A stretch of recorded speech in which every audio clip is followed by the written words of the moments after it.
And this is what kids like. Today we are talking about Three Birds. It's about the turkeys. The two birds go in time. They tell stories about the great turkey. What, Taylor? We're going back in time to the first Thanksgiving to get turkeys off the menu. Who are you talking to? This guy right here.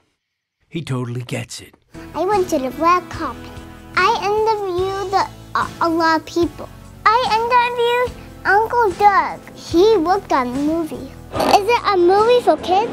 It is a movie for kids. It's for everybody. 5-year-olds to 95-year-olds.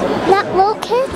It is for little kids too, yeah, totally. I interviewed the director.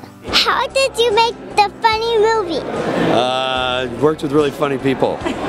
All the people at Real Effects were really funny. We worked with them and they were funny. And the actors were funny. And this is kind of funny.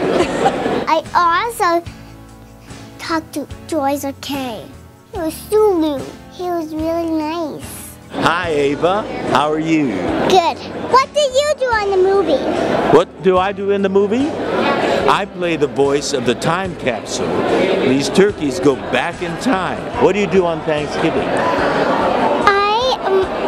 I eat turkey. Yes, you do, don't you? Do you know what I like best? I like ice cream. Chocolate ice cream with gobs of chocolate syrup on it. I don't eat that. You don't. That's why you're in such good shape. Oh my. After I get to see the movie. The movie was funny and awesome. It's a good movie to take kids to. I want to see it again. I'm Ava and that's what kids like. Bye.